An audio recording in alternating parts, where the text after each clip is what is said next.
Caroline Lambley has more. It hasn't happened since the 1960s, but the French government is now bent on going through with plans to push retailers to sell fuel at a loss. Faced with inflation and the rise in fuel prices, we believe that everyone must and can make an effort. The proposal is not binding, and retailers can decide if they want to take part in this collective effort. De participer à cet effort collectif.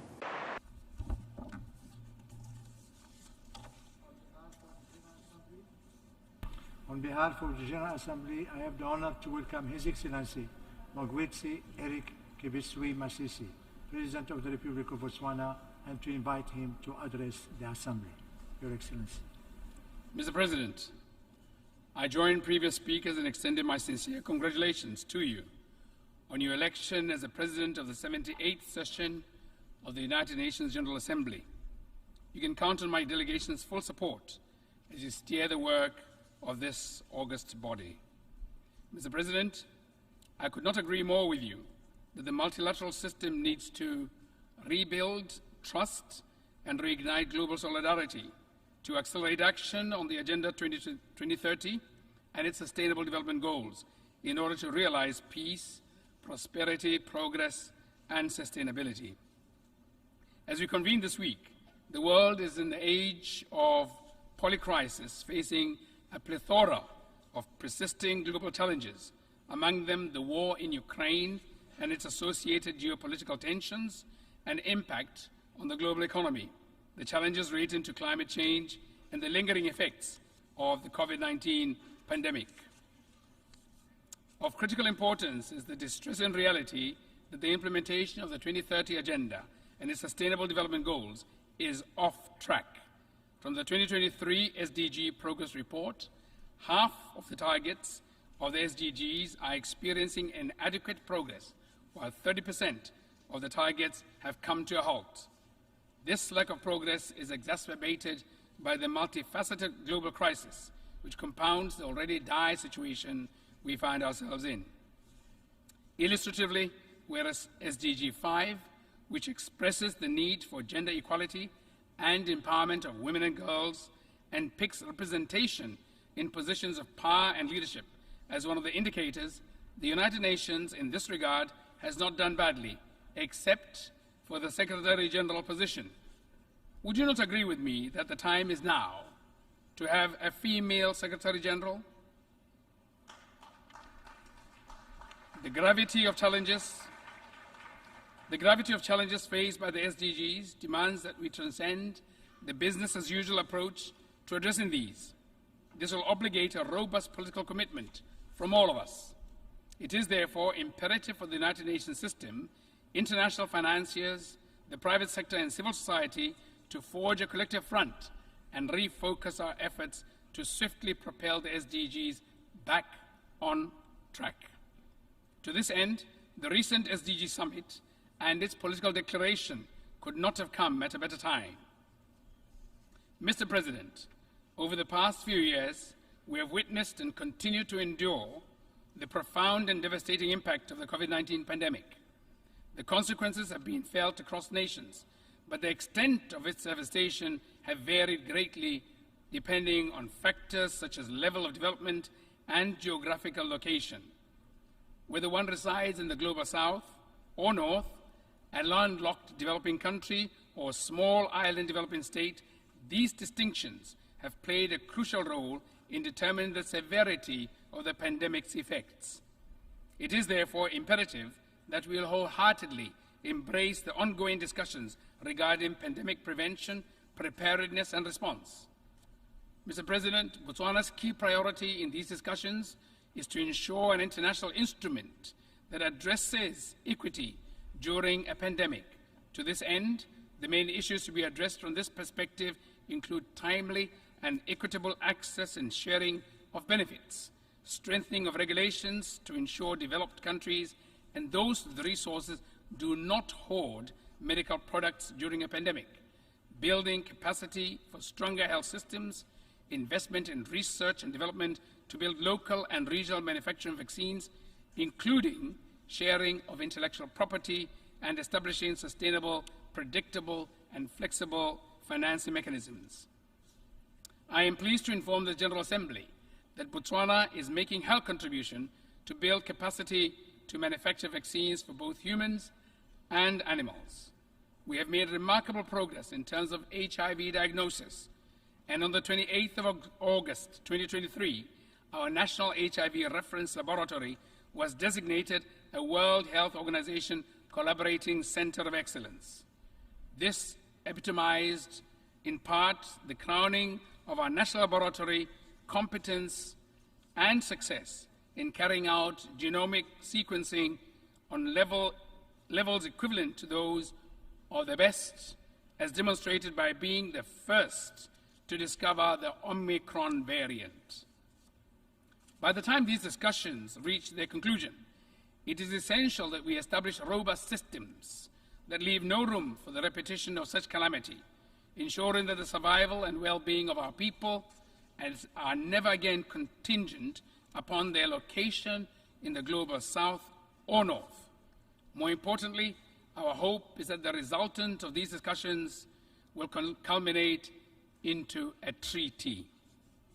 Mr. President, climate change remains an urgent and critical challenge of our time, with a huge threat to the existence of our planet. It is alarming that the Intergovernmental Panel on Climate Change recently reported record high global greenhouse emissions, which are at the highest level and continues to surge. To effectively address climate change, it is crucial that we prioritize international cooperation and partnerships. This global effort requires a comprehensive approach that goes beyond reducing emissions, encompassing various aspects of our lives, be it energy, production, agriculture, transportation, and industry. Our efforts must also include accelerating the uptake of renewable energy sources and investing in clean technologies. This necessitates sufficient funding to support mitigation and adaptation, particularly for developing countries. In this context, we endorse the appeal for developed countries to fulfill their pledge of providing $100 billion annually in climate finance to developing countries. This also includes fully replenishing the Green Climate Fund. My government welcomes the Secretary General's acceleration agenda, which urges the fast tracking of climate action in all countries and sectors. It is imperative that both developed and developing countries comply with their targets.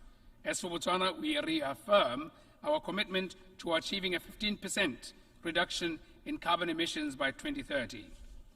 Mr. President, it has been more than a year since the beginning of the Russia-Ukraine war. The war's destructive consequences have been experienced not only in the region, but also globally, as the international economy has suffered from food and energy crisis. Botswana strongly urges an immediate cessation of hostilities and advocates for a diplomatic resolution to the conflict. In this regard, Botswana welcomes the recent engagement between African and Russian Ukraine leaders, and we hope that these efforts, along with similar initiatives elsewhere, will encourage the conflicting parties to return to the negotiating table.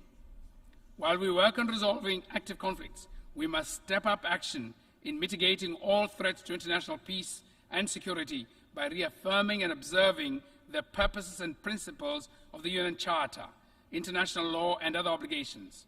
This also includes commitment to obligations concerning, among others, nuclear disarmament and nuclear non-proliferation, arms control, weapons of mass destruction.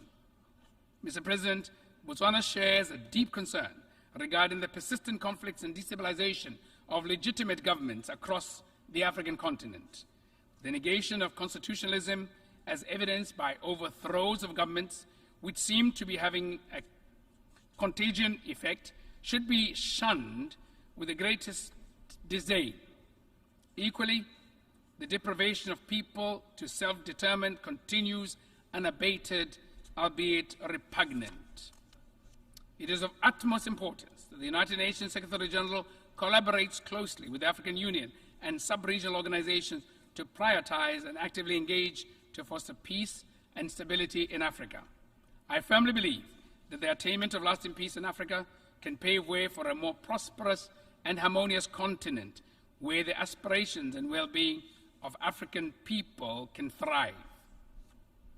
Mr. President, next year marks the conclusion of the Vienna Programme of Action for the Landlocked Developing Countries, LLDCs, followed by the third Landlocked Developing Countries Conference in Kigali, Rwanda, scheduled for June 2024. The challenges faced by the LLDCs have been extensively documented, and the ongoing global crisis have inflicted severe damage to their economies. Unfortunately, the progress achieved in implementing the Vienna Programme of Action has been eroded by these crises, resulting in persistently high poverty levels in LLDCs that averaged 23% as of 2022. These countries continue to suffer from marginalization in global trade due to exorbitant trade costs, underscoring the urgent need for infrastructure development and maintenance to address geographical and structural obstacles and capitalize on their untapped potential. The forthcoming program represents a valuable opportunity to rally greater global support and foster multi-stakeholder partnerships. Consequently, we must prioritize the formulation of new and tangible priorities aimed at bolstering infrastructure in LLDCs, with particular emphasis on transit, transportation, ICT, and energy sectors. I therefore urge the United Nations Secretary General, development partners, international financial institutions, and the private sector and civil society to unite in support of the upcoming conference. It is essential that we not only strive for its success, but also forge a new program of action that is attuned to the pressing challenges confronting the LLDCs. This comprehensive program must provide the necessary tools and resources to enable these countries to attain their SDGs objectives. To conclude, Mr. President, I want to re-emphasize that merely acknowledging global problems without taking substantive measures will not solve them. We require greater action. The urgent action to revitalize the UN system, ensuring that it is fit for purpose, is now. I thank you for your attention. On behalf of the Assembly, I wish to thank the President of the